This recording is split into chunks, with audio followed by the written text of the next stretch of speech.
자, 다음 보기 중 도형이 항상 닮은 도형인 걸 고르세요. 이렇게 되어 있는데 두 이등변 삼각형은 틀렸습니다. 얘는 우리가 왜 틀렸냐면은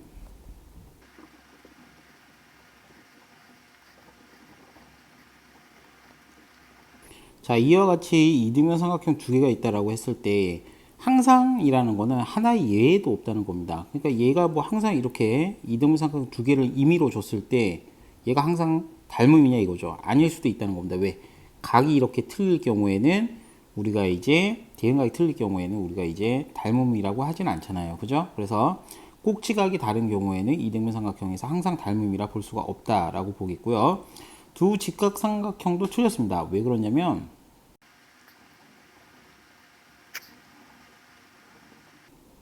자, 이와 같이 직각삼각형이라 해가지고 항상 닮음은 아니다. 항상 닮음은 아니다. 왜 그러냐면 대응하는 각이 이렇게 틀릴 경우도 있기 때문입니다. 90도 한 각은 같지만 나머지 각이 틀릴 경우도 있겠죠.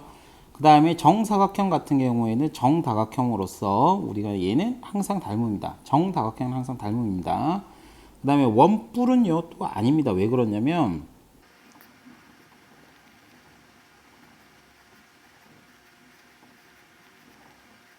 이와 같이 원뿔 중에서 높이와 반지름의 길이비 뭐 여기는 3대 1이잖아요. 그죠? 그럼 여기 1대 1 높이와 반지름의 길이비가 다른 경우도 있기 때문에 원뿔 같은 경우는 항상 닮음이다 라고 할 수가 없습니다.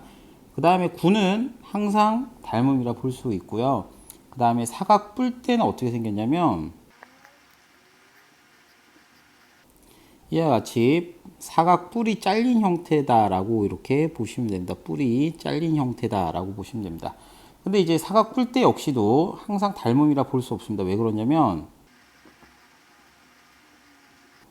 이 면이 대응하는 면이 닮음이 아닌 경우 있겠죠. 그래서 대응면이 닮음이 아닌 경우도 있다라는 겁니다. 그래서 우리가 이제 사각 뿔 때 같은 경우는 항상 닮음이라 볼 수가 없다라고 볼 수가 있겠습니다. 그래서 답은 티귿과 미음이 되겠습니다. 자, 4번으로 넘어가서요. 오른쪽 그림 같이 직사각형 ABCD에서 ABCD와 그 다음에 DAEF라고 되어 있죠. 그러면 이 그림을 선생님이 하나 따로 그려볼게요. 자, 이 사각형 ABCD 안에 뭐가 있냐면 DAEF가 있죠. 요 안쪽입니다.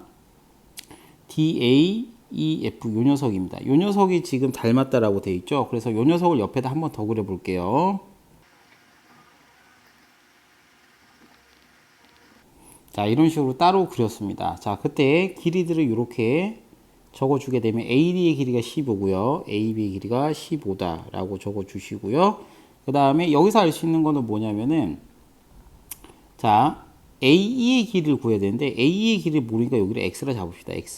X라 잡고 그 다음에 AE의 길이를 구해야 되는데요. 자, AE의 길이를 구하기 위해서는 우리가 알 수 있는 거 AD의 길이는 여러분들이 알 수가 있습니다. 왜 그러냐면 여기 12라고 나와 있기 때문이죠. A의 길이는 똑같이 12다. 그러면 대응하는 이제 변의 길이비를 보게 되면 여기 15가 하나 있고 그 다음에 여기 12가 있잖아요. 그죠? 그래서 15 대 12가 바로 닮은 비니까 우리가 약분하게 되면 5 대 4다라고 되겠죠. 그럼 이 녀석이 바로 닮은 비다라고 우리가 알 수가 있겠습니다.